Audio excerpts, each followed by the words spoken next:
Okie dokie. And before we get started, we put on the website, we put on the consultation form, but we start recording training sessions, Zoom sessions, consultations. Okay. So I just read real quick. You did a previous board and train? Yeah, when he was a puppy from 8 to 12 weeks. Okay. We are our breeder, and they're in partnership with the trainer. So he knows a lot of things. It's just off-leash stuff, recall primarily, and then he's very social, wants to say hi to everyone. Tends to be a little aggressive 1 out of 10 times. It just kind of comes out of nowhere. Not sure what the cause is. Lincoln, hey, next time. Lincoln, no. Well, we haven't figured out if it's, All done. Depending on how the other dog is All done. approaching him. Sure. If dogs have no interest, I think he gets upset. Yeah. He's frustrated. Yeah. Sure. But when they want to play like that, I don't know. We think that's just him wanting to play, but we don't truly know. Okay. Yeah, he knows the basics of sit, stay for like a short amount of time. Okay. Down. We did all that with him. And Okay. He's at home uncrated, alone. Okay. Many hours a day, so he's really low key. But again, when we would like him to be better at healing when we, command it. It's distractions. It's great when there's no distractions, but when there's distractions, whether it's other dogs, children, cars, it's Yeah, I can see here. He's kind of like looking around and stuff. Yeah. All those balls are his. Yes. Okay. Yeah. So, but I mean, he's pretty good. Very low, very good temperament. It's just kind of getting to listen to us when there's a distraction. But ultimately, long-term goal off leash would be nice. I don't know if we could do it here, but in a park where maybe it's not in the middle of the day, but early mornings maybe. You mean in terms of applying the off-leash stuff, or just like okay? And recall would be really helpful. Sure. He'll do it again when there's no other dogs of interest, but if there is. Yeah. Now if we're in a park and he's off leash, he's the dog that always runs to the gate to greet every dog that comes in, which is not really a problem. But if it's a small dog and somebody sees him running at him, he doesn't do anything, but we're a little uncomfortable just in case he ever. Just his size, Him in the city. Yeah, he's a power breed. Like, he could be friendly, but to people they're like, oh, like that dog's lunging and barking at me or whatever. Sure. Yeah. Okay. He doesn't bark a ton, but there are some dogs he just does not like them, and we haven't figured it out. But Okay. Anything else? I can think of right now. I'm sure more things will come up as we get started. Right. Yeah. It's been difficult to do some of the training just because he's got a food allergy that we're still trying to figure out. So doing treats has been harder because he's on a hydrolyzed protein diet. Yeah. He likes them, but it's not a great incentive. So it's not a quick. What food was he on prior? We've done both a chicken and a salmon, and he gets kind of a breakout on his Hives. stomach. His skin, yeah. His bowel movements aren't necessarily solid. What was the brand? Blue Buffalo, Blue Wilderness, both times, and then we tried. We did a bunch of salmon treats. So it's hit or miss. We've never tried like a salmon treat that is guaranteed no cross contamination with like any other, Sure. protein. Yep. So we did salmon treats for a while, and he was doing fine. But then we gave him some other salmon treat, and just had to go back to the soy-based diet. So his treats are biscuits, so it's just not a quick reward when we try to train with him. But again, he does great with positive reinforcement too. Like that's also worked really well. Sure. It's just hard to train in the city when there's distractions everywhere. The best reward is a dry soy biscuit. Sure. We've had the prong collar for a while now, and it helps control, 6 but months. he's pretty strong. Yeah. So he could pull me in any direction he wanted to, even with the prong collar. So Yep. I would like to Not worry about that. Yeah, because after he got neutered and we couldn't socialize him for about 2 weeks, he got back out into the world, had to say hi to everyone, and definitely just wanted to be friends again. But just wanted some sort of way to tame that a little bit. Okay. So with food, food is great for puppies under 6 months. Shaping things, behaviors, counter conditioning, all that stuff. It's great as a reinforcer. but it's not good as a stopper. Okay. Like if you're trying to deter a dog from barking, like it just diverts the dog's attention, doesn't really teach them not to bark. Right. Or if you go out into the world like this and there's a lot more stimuli, things that are more rewarding, because that biscuit or whatever, like dogs learn, like I get this all the time, right? So like if I don't get it now, no big deal, there's always tomorrow. Yep. But I only get to see this person 5 minutes out the day, or this dog for 5 minutes out the day, so that's gonna have a much greater reward. The prong collar, great tool, but very common to like where it needs, you need to have a little bit more technical skill to use it correctly. Or if the dog is too big or too powerful, they're gonna have more leverage over you, okay? So e-collar, of course, is my primary tool of choice. All my dogs or puppies over 6 months are trained on remote collar because in my book, it's the best tool. It's the most efficient, it's the most effective, it's the simplest for people to learn. It's very logical, it's very common sense based. So as long as you have common sense, you should be able to train your dog. Yeah. So we don't have to worry about physical strength either. So like I had a young lady who had she was maybe 90, 100 pounds, and she had a 150-pound Great Dane. Yeah. Okay, and she lived in Bucktown, which is crazy dog populated and stuff. She'd see it turn a corner and there'd be a dog, and her dog was dog reactive. So he would just drag her across the street. So she did prong with e-collar, which they're perfectly safe to use together. The prong was kind of like if she did turn a corner and she saw a dog, she had immediate leverage. The remote was there, so in case he escalated, she could stop him, but it wasn't contingent on how strong she could correct him, because all at the press of a button, okay? So there's 127 individual levels in increments of 1, whereas old school collars had like 5 or 10 settings. So are you familiar with what an e-collar is? Yeah, and we've definitely, that's part of, right, but the interest in doing this is when that we signed up, we did the research on what you guys recommend, so we kind of know what the spectrum looks like, and just wait for The ball. recommendation, and we'll yeah, and again, we don't want to misuse it, right? That's the other thing, and we don't want him to get to the point where if we're not training him correctly with it, that he learns, I don't know, if I get out of range, it doesn't work, depending on the e-collar too. So yeah, definitely, like, we're aware of what it is. Okay. Very interested in seeing how it can help us. Okay. Yeah. So remote collars, miniaturized TENS unit. If you're familiar with TENS therapy, they use it at physical therapist office or chiropractic offices. So if you have muscle tension or muscle pain, they'll use it to move the muscles to help relax them and or alleviate the pain. I just saw something the other day called Overa. I think it's for menstrual cramps. Okay. And it's a TENS unit. And you put it on your lower abdomen, and it runs a current that stimulates the muscles that helps you override the discomfort that comes with menstrual cramps. Okay. So they use the technology on humans, but when people think of e-collar with dogs, they're like, you're electrocuting your dog, right? And that's not how that's not what it is. It's just a muscle contraction. What makes it effective is that dogs are physical animals. They bite each other. So that's why your prong looks the way it looks. It's meant to mimic a dog bite. But if the dog is too strong or too big, or you're not strong enough, or you don't have the technical skill, we kind of fall short there. With the remote collar, with 0 to 127, I just have to find for you what's the number for him in order to just respect what you're telling him to do, and he just does it, okay? So we don't even have to physically overpower the dog. It's all about mental control. You control the brain, you control everything else. So the first thing that we always teach is the heel command. One, because leash pulling is like one of the most common things that people want to fix. 2, leash reactivity is one of the most common things that dogs struggle with. So heel helps resolve both of those issues. It's also something that you would do at least 3 times a day. Most people in the city walk their dogs 3 times a day, before work, after work, and before bed, right? So it's something that you would practice regularly. So you get experience with it. He gets more exposed to it. The e-collar is not meant to have his muscle contracted, so it's going to be foreign to him in the beginning. But as you expose it to him every day, 3 times a day, he becomes comfortable with it, and he's like, oh, okay, like this is just some device, and it communicates to me, and if I do this in response to it, it goes away, and he starts to get over the concept of e-collar, because every dog responds differently. I could have a perfectly stable and social dog become anxious when they feel the e-collar, or I can have a dog that is really physically stubborn but takes to the e-collar really well. Okay, and it's not because the e-collar is making the dog anxious or fearful or nervous. It's the e-collar is a stressor, and that dog's stress response may be fear, nervousness, or anxiety. So you're going to see that in the beginning, but as you expose the dog to it, it gets the dog over that, and then they're just like, okay, it's just a contraction, it's nothing to worry about. Okay, so in the beginning, if you see that, don't be discouraged, or don't be like concerned. It's just part of the process. Okay.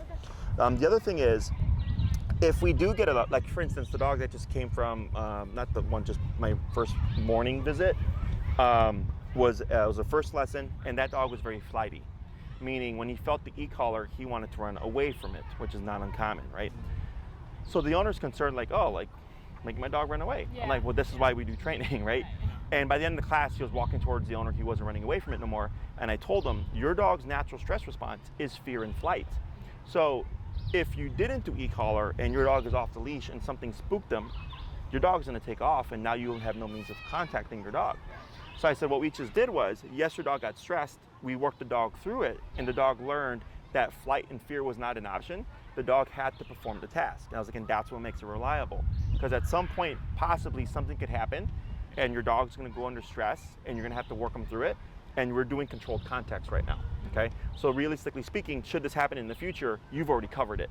Your dog's not gonna have that big of a problem, okay? Whereas our natural instinct is, oh my God, the dog looks like they wanna run away or the dog looks anxious and we wanna stop. Well, then your dog never gets over it. And then your obedience becomes unreliable, okay? So it's part of the process. It's not making your dog worse. It's not making the dog something they're not. It's just you've not seen your dog go under enough stress to give that response. Does that make sense? So first thing we start is with the heel. It's typically 2 classes. The first class is I'm coaching you through it, so I don't even need to touch the dog anymore. I used to in the beginning, before COVID, I would train the dog in front of you to give you an example, give the dog over, coach you through it, give you your homework and go. And it worked great, but I would do kind of all the hard work. So the owner didn't get a whole lot of hands-on. So then now, because of COVID, I started just verbal instruction. And I was like, I know I can train you to train your dog with e-collar. And people love it because they're learning everything from ground zero. Okay, so all the hard stuff, all the difficult stuff, all the problem areas, they're just learning on the spot. And then this way when you go home, like, because this is where we train, and this is even as busy as Ozpark gets, like this gets busier. So like earlier when I just had my client right now, there was guys on the bikes and people walking with their dogs and people walking with their families and stuff, and he's just navigating through all that stuff real time, and we're getting the results in the environment. So it's much easier to transfer to a home environment. Plus this is realistic, like you said, like he struggles if there's like other dogs or people and stuff with the biscuit or whatever. He's not wanting to like listen. You're getting all that hands-on here, okay? The third class is typically recall. So heel tends to be the fastest thing that people teach. Recall tends to take the longest because you got to go to the park, you got to pop Lincoln on a long leash, let him be a dog, do a recall off of a squirrel or whatever distraction there is. And if you drill it too much, the dog can get paranoid where they don't want to leave you. So then you got to balance that out with like, no, you can run around, just come when I call you. But it also requires you to kind of go more out of your way to train it, okay? So recall tends to take the longest. Sit, stay, down, in place are like optional in my book. And they progress at the rate of the human because you can practice inside or outside. Heel and recall have to be done outside, but heel, you have to walk your dog anyway, so that always gets done. It's the recall that's always the hardest for most people, okay? So I try to always teach that by the third class because I know it's gonna take the longest. And once we hit the third class, then the rest of them is kind of like playing it by ear. So what dictates length of time and cost is just like how well trained you want Lincoln to be. So I have 3, 6, 9, and 12-week programs. Think of the 3-week as I just want to walk my dog. So it's meant for heel and leash reactivity. The 6-week is walk my dog, go to the park, so heel and recall. 9-week is walk my dog, go to the park, go to restaurants. And then the 12-week is we do everything with our dog. We go to the park, we go to the beach, we go hiking, we go camping, we go to friends' houses. Like this dog is with us everywhere. And that's where we push for complete off-leash reliability and we cover all 6 commands, okay? So a lot of people are in the 6 to 9 class range where they're just like, I want to walk my dog and not have them pull or be reactive and call them when they're off leash at the park, okay? Questions so far about any of that stuff? That timeline, that's just for your brothers, that's not the board and train. So for the board and train, is that what you're looking? Yeah, I Okay. think that's Sure. So for the board and train, think of 1 week of our time is 3 weeks of your time, okay? So like the 2-week program is similar to like the 6-week program, okay? So a lot of people either fall in the 2 to 3 week board and train range. Now with the board and train, we cover a lot more than we would if we taught you in person, okay? So with the board and train, regardless if you did a week or 2 weeks, we would teach all 6 commands: sit, stay, down, come, place, heel, okay? All that's already covered. It's just how far do we advance it for you, okay? So the longer we have the dog, the further we can get them in their reliability. but you still have work to do, okay? So the pro of a board and train is we get a lot more done in a shorter time frame. The con is it's tied to us, okay? So the couple that I just was working with right now, I trained their dog like a year ago, and she had a class that she saved, and then her husband hadn't been following through with the training, so the dog didn't listen to him as well. But anytime she would tell the dog something, he would listen, right? Because he didn't do any of the training. So today, we essentially did like a transfer session where I was working with the husband to teach him everything the dog knew. So that he was like, okay, now the dog will start being responsive to him like he is to the wife, okay? So same thing here. If we have Lincoln, we're doing all the training with him, he's going to be responding to us, but just because you pick him up and walk away doesn't mean he'll listen to you. So then we have to do follow-up, okay? So with the board and trains, what we've begun doing is for each week that we have the dog, we do a video. Okay. The first video is the longest. I think it's the YouTube. Yeah. We browsed and saw a couple of them, kind of progression videos, and I assume you bring us in at least occasionally during the process to kind of make sure we know what's going on, or. So there's a couple ways of going about it. So I didn't mean to throw you off your off track. No, you're fine. I just talk all the time. I got a feeling in my throat. So, if you're doing a board and train, there's a couple of ways of going about it. You can do, let's say you do 2 weeks. We have them for the 2 weeks. As soon as the videos are up, you get an email from Enrique. You watch the videos. You can pick up Lincoln, practice what you learned from the videos, and set up your follow-up after, okay? Or you can watch your videos. On the pickup, you just set it up where you meet with Enrique on the pickup, and he does what we call the transfer session. And you'll come in, you're like, hey, we watched the videos. We didn't quite understand this, right? And he would help kind of close that gap, see what you retained, and then you'd go off and do your thing. And then you could come back 2 weeks later, a month later, a week later to do another follow-up, okay? So you get the board and train, the videos, and then you get your follow-up, and you can kind of use that however you'd like. Originally, what we used to do before the videos was each week the owner would come to progress with the dog, okay? So that's also an option for you. So you could, but because of the videos, it's just kind of created a little bit of a gray area where the owner can decide like, yeah, I'm gonna just watch this and rewatch it and then practice, and then I'll come back a month later and then fix anything that I'm not getting or whatever. It's completely up to you. You just let us know, and then you set it up. Otherwise, and you're also more than welcome if you did a 2 week to come week 1 just to visit him, see how he's doing, and then do some stuff, and then you come back for another follow-up on the pickup, and then you have some classes remaining, and then you schedule that whenever you want, okay? So if you did 2 week, you would get 2 videos. The first week video is always the longest because we teach everything raw, okay? So you would see Lincoln and his response to the e-collar live, okay?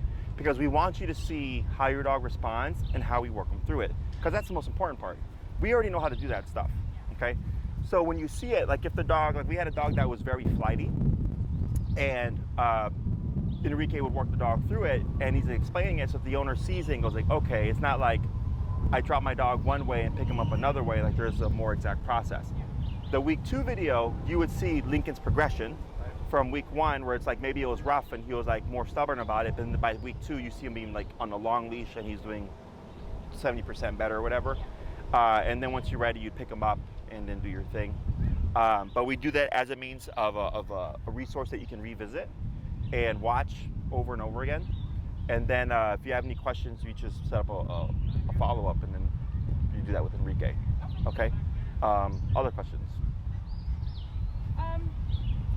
I think we were leaning towards the 2 week board and train. I guess just, I don't know if there's anything kind of have picked up from him that maybe we don't notice on a day-to-day basis, but...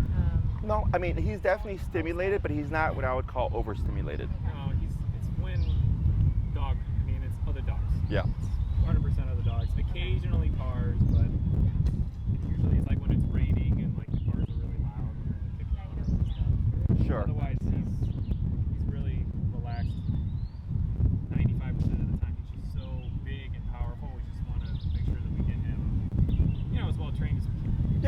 So here, because what I'm observing, like an overstimulated dog would be non-stop. And like to your point, when he saw a dog, when they kick the ball over there, that's when he perks up and then he goes back to this, right? So I think you're fine with the 2 week. Because what kind of dictates the length of time is like, well, how close to 100% do you want them to be, okay?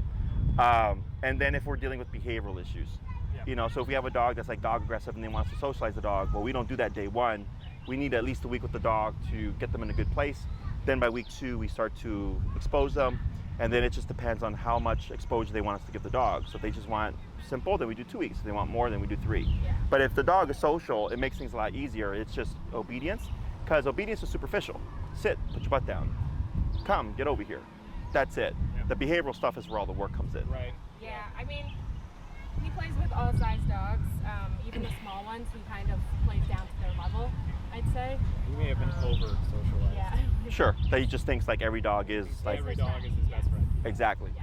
So not a Not problem. every owner is that way, unfortunately. Well, for a big for a big breed, dog. yeah. Yeah. Right. And we're not like, remote's not gonna make him not social or anything like that. It's just if he's in a heel and he passes by a dog, he's not gonna care about the dog. Like we want him to ignore that because he's working. Like right now I'm working, right? I'm not drinking a beer, I'm not smoking a cigarette or anything like that, but as soon as I clock out, do whatever I want. So same thing for the obedience stuff. I always tell people, think of it as work. When you say something, your dog is clocked in, their job is that specific task. And then when you say break, then it's now you can say hi to the dog. Yeah. Now you can say hi to the person, okay? So, you know, after 2 weeks, if we kind of see and we're like, well, we'd like a little bit more. Is that like an opportunity to extend it, or is it kind of, I guess, So you can always bring them back for more, Okay. right? Like we had a client that when we first opened did a couple of weeks and then they brought their dog back for a tune-up. Yeah. And then the tune-up, think of it this way. If you bring your dog back for like a tune-up, that's us revisiting everything the dog already knows, okay? If you bring your dog back and the dog is great with everything, but you want us to advance something, then that's technically more training. So that's like a different rate, just as a heads up on that. You can absolutely do that. We only take so many cases on at a time. So we only do 4 boarding trains and daycare trains at a time. Otherwise, we're just overwhelmed and the quality goes down. So if you did 2 weeks and you decided, hey, we want to keep them for another week, if we have nothing booked after you, you're fine. If it's like, hey, we got 4 dogs and the next opening's not for a couple of weeks, you just take them home, do your homework for a couple of weeks, and you bring them back for another week, and then we do some more work, and then you're good to go. Okay? Regardless of any program you do, you know, 2, 3, even a 4-week program, there's always gonna be work. Okay, just keep that in mind. It's very common for some people to think like, oh, you just train my dog and we're good, right? I'm like, no, you have to do work. One thing, a drawback to the boarding train, which we just had this happen, like literally, I talked to the owner yesterday, was there was a bit of a disconnect. Okay, so for us, this is a day in the office. We do remote caller all day. There's nothing out the ordinary for us, okay? But her dog has reactivity issues and is a resource guarder, and is a tougher dog. So the number was higher. Okay, so then we're starting to get, when she saw her video, she right away started calling us like, oh my God, my dog's number's too high, you gotta lower it, blah, blah, blah, blah. And we're like, nope, because we're the professionals, right? Your dog's number is higher because that's what your dog needs. And because your dog has reactivity and all these other issues, if we don't operate like this, your dog is still gonna have these issues, right? So every case is different. Lincoln's number could be 15 out of 127, Lincoln's number could be 65 at 127, okay? So the issue is that it's just, because we're logical, and you know what 80 out of 127 is people start to get kind of weird, and I'm like, it's part of the process. Like this here is a dog bite. Dogs, again, are physical animals. This is a dog that didn't want to go in the kennel. That was it. Try to put the dog in the kennel, dog goes no, boom. That's conversation. There was no warning, there was no like, hey Jesse, this is making me uncomfortable, please don't put me in the kennel, right? The dog's just like, I'm not gonna do this, I'm gonna bite you. So when we do remote work, the dog tells us everything. If he's yipping and yelping consistently, then we know we're too high. If he's not listening, then we know we're too low. We're trying to find that middle ground, okay? Because the last thing I want is that you're always having to use the remote. And the reason why people have to use the remote all the time is because they operate too low. So like for us, we have consequences for things, right? If we run a red light, you get a $100 ticket. So that deters people from running the red light, but it's only $100 technically. But imagine if it was like a $10,000 ticket, right? Do you think people would run the red lights as much as they do now? Yeah, it's gonna drop far less. So same thing for dogs. I'm trying to operate that number where he's like, okay, like I don't want this to happen again, so I'm gonna be more compliant. So then I use the collar less. Okay? Yeah. But everything's broken down in the videos, and you said you've seen some, so you're aware. Yeah, Yeah. yeah. I think as far as, you know, his food allergy, and yeah, you guys don't use treats or anything. Yeah, we don't need to do that. So, and I assume you crate them at night. Mm-hmm. Okay, fine. He's great. Yeah, we're very simple. We have, because I have my facility till the end of 22. Okay. So I just have standard wire crate kennels because it doesn't make sense to invest money in fancy kennels if I'm only going to be there for 3 years. Yeah. But the training is pretty much from the moment he wakes up to the day till he goes to bed at 10 o'clock at night. There's someone on premise 24/7, which is my brother. He lives on the facility, and I'm there from time to time as well. So we blend the board and train with the daycare stuff. So if we know the dog is social, they're good, they can socialize and everything. He does duration work, he'll do treadmill time. He gets to work with each one of the handlers. Enrique is my facility training manager because he's got the most experience. He's been with me for 1.5 years now.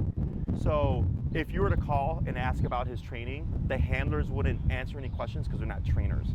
They don't have as much insight to answer the questions like a trainer would. So they would just say like, Enrique will call you, or if you want, you can email him, or if I'm available, I'll hop on the phone and like talk to you because I have the experience. Because people get concerned, they're like, well, if you're just a handler, who's training my dog if Enrique's not there all the time? I'm like, everybody trains the dog. It's just only Enrique and I have the insight to explain things to you. So if you have any questions, you're not getting any discrepancies, okay? But I have, starting coming Monday, I'm having a 5th person come in. So there's gonna be at least 5 handlers training him throughout the day. Okay, so he gets trained by multiple personality types, multiple training sessions. They go on training walks like Home Depot and stuff to start exposing him to the outside world, making the obedience as realistically applicable as possible. And then he also gets time to rest as well. So it's not like work. Okay? Other questions? Fantastic. Yeah, I mean, no, that's the only other thing that I have started to take him running with me. Yeah. So just trying to, it sounds like with heel will be good as far as keeping him on one side or the other. Correct. That's been my biggest training with him as I've been doing that, is keeping him on one side or the other. He's pretty much a natural at it, but if there's anything to kind of do that along the way, I would appreciate it. Yeah, so the heel with the run is actually really simple. Because the heel tells them, walk with me, stay with me, sit when I stop. And it's really just getting them to focus on you. Once you have that command down, more often than not, people will find the dog lags as opposed to going ahead because the dog is under control. And in my theory, they're just trying to find a stamina that they know they can keep up with if you're going to be running for an extended period of time. But yeah, that shouldn't be a problem. Yeah, when we go running, he doesn't lead. He's right here. Mm-hmm. Then if something interests him, he will get in front, but he hasn't cut me off yet. But, Oh yeah. you know, you never know. So Sure. I don't really want to lose my front teeth because I got tabletop on my dog. Oh no, for sure. Yeah. But yeah, that's. Yeah, I don't know if there's having a lot more questions. Yeah, I mean, I think it's probably come across. He's really a very good dog. We're just trying to take him. He's so big. We want to take him to the next level because we live in the city, and having a big dog in the city, we feel a little bit more level of responsibility to make sure that he doesn't do anything to make other people uncomfortable. Mm-hmm. He doesn't jump. He doesn't bark. He just. So yeah, we would prefer that he doesn't jump up on people. He does it now, but Sure. And it's just he wants to say hi to every single dog, and unless I've got the short leash on all the time, Sure. he gets he's gonna go. And so I try to be anticipatory, and then I'm walking Mm-hmm. towards somebody, and I'm like choking down on the leash. That they get very nervous because I'm choking down on the leash. And he's a big dog. Then he notices I'm choking down on the leash, so then he gets anxious, and so. yeah. Yeah. We would just like to not have to do that. But Yeah, remote's a game changer. yeah. You know- and that's there's just so many. I think is why I really didn't know where to start with those. There's the basic ones with like 3 levels. Yeah. But then I know I've looked into the ones you guys have a little bit more, and yeah, that just seems. Yeah, so the collar that he would need is the Doctor Black Edition. It's meant for 70-pound dogs and over, so it's meant for the big boys. It's 1 mile range, so plenty of range for the standard family pet. Obviously, in the city of Chicago with buildings and stuff, you're not going to get a mile, but you would get full coverage of like this park for sure. Yeah. It's fully waterproof, both the transmitter and the receiver, so you can go swimming in it, no problem. You could be in the pool with the remote around your neck, no problem. Yeah, it's not electricity. It's just a centralized current that just stimulates the muscle. I've been using the Doctor brand of e-collar for over 10 years now. It's the best brand there is. E-collar Technologies is a close second. I'm not a fan of their collar because I think they have a lot of great functions, but I think they put so many functions into the collar that the collar itself has lost its effectiveness. Doctor is super simple. You have stim, you have continuous, you have a vibrate function, and that's it. But the quality of the stim is very good. So I wouldn't pick up any issues there. Typically, we just do remote training. So like we may pair the e-collar with the prong collar, but a lot of stuff we do is just purely remote. Okay, because if he's off leash, that's going to be your line of communication. And the more you use your leash to communicate, the more you become dependent on it. So if he's fully off leash and then he does something, your instinct is going to be to try to like grab him, when really your instinct should be to jump to the remote. So it's possible to really just go with the e-collar and not have to use the prong as Correct. well? Okay. Yeah, every case is different. Yeah. I would assume in your case, you're probably going to just be on remote, because the only time we really kick in with the prong collar is if I have to make up a gap. So like we had a gentleman, he was like 78 years old. I trained his daughter's dog, and he's got a German Shepherd as well, and she's super leash reactive. So she was on a prong and an e-collar because I had to compensate for the fact that he's 78 years old, you know. So that prong is there just in case, but the remote collar is there to shut down any behavior because it's not that skill based. It's just press a button. Yeah. Okay. Absolutely. Other questions?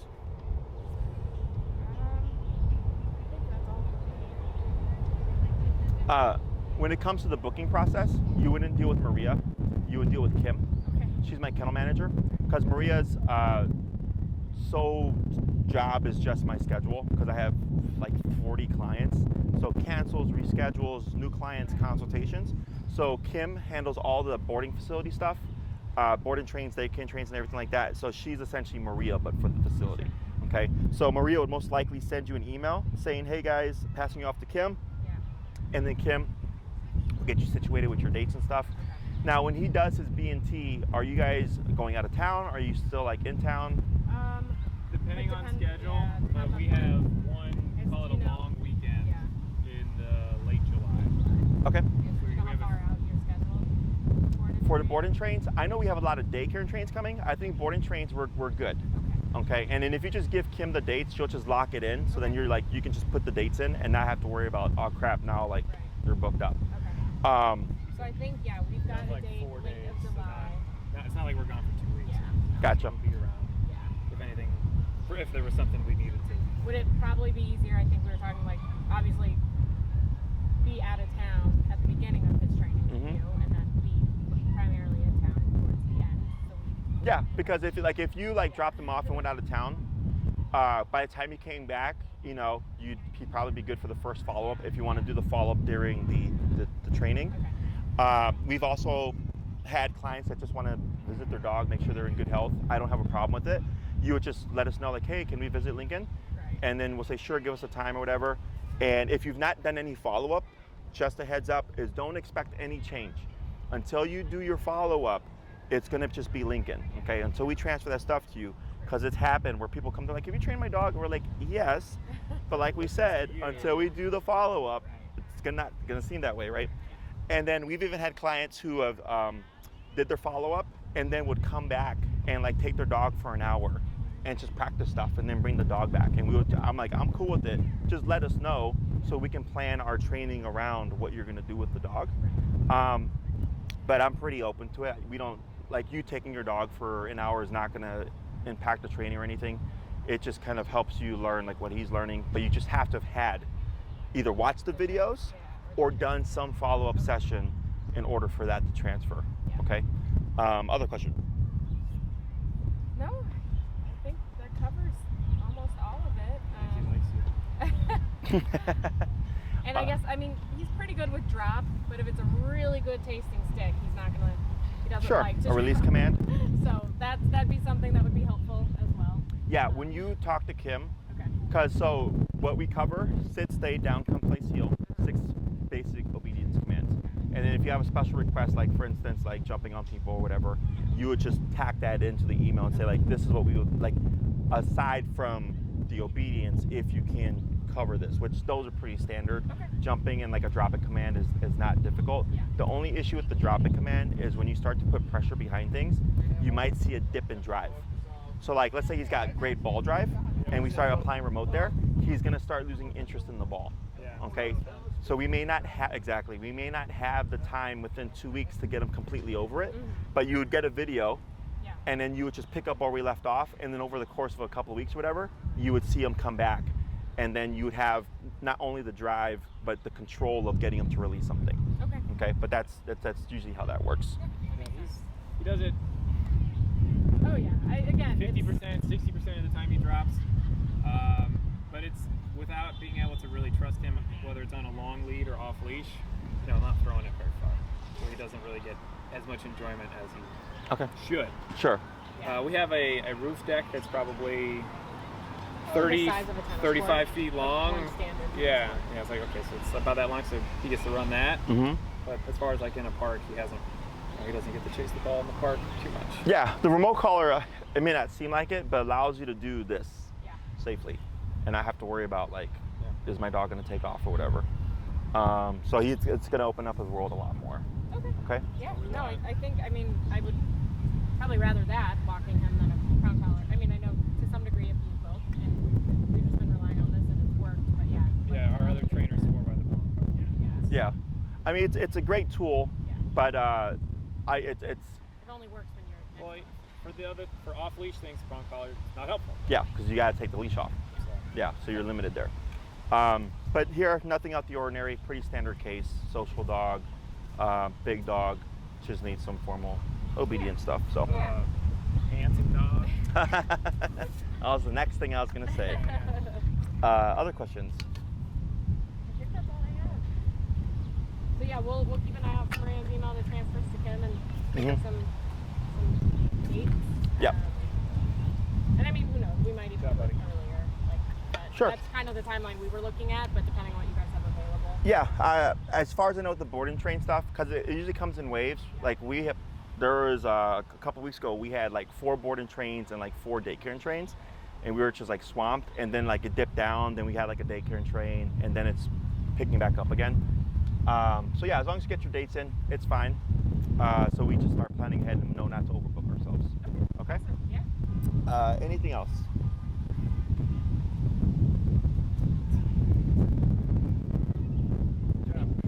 Boy. I think we're good. Okay. Any questions? No, I mean, yeah, it's just basic walking on the leash, doing the off leash stuff, a few ancillary issues. Nothing too complicated, I don't think. So if anything popped up that you may have forgotten to ask, once you get in contact with Kim, you can ask her like, oh, we forgot to ask this, and she'll get in contact with you. And in regards to like the e-collar, you can get them off of Amazon. You can get them through us. Okay. So then like The Doctra It's on the website. Black Edition. Yeah, it's a newer collar. If you get them from like Amazon, I suggest that you test them out first. Read your manual. Every now and then, because it's electric, they'll send out a lemon. So when you move the dial, the most common thing that happens is it'll go like 1 to 30, like really quick. And it should be able to go 1, 2, 3, 4, 5, 6, fairly smoothly. So if you feel like yours is hopping all over the place, you have a lemon, exchange it, okay? You trust me, I've tried to use one before, they suck. Yeah. So you return it, exchange it, get a new one. Otherwise, if you get it through us, we test. You guys have them available? Yeah, we carry them in stock, and we test them out. So in case if we got a lemon, obviously we wouldn't give that to you. I would just deal with Doctor myself.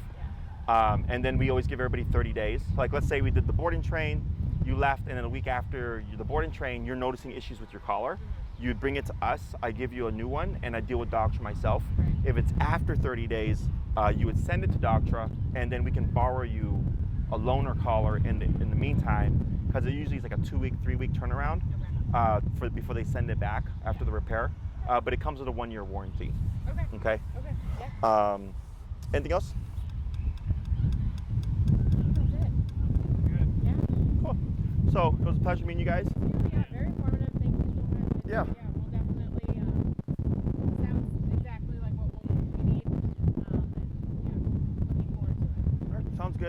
under control. If anything pops up, you let us know. Okay. Otherwise, we will get in contact with you to connect you with Kim. Okay. Okay? Awesome. Guys. Thank you Enjoy so your much. weekend. Have You're a great welcome. weekend. You too. Behave yourself, Lincoln.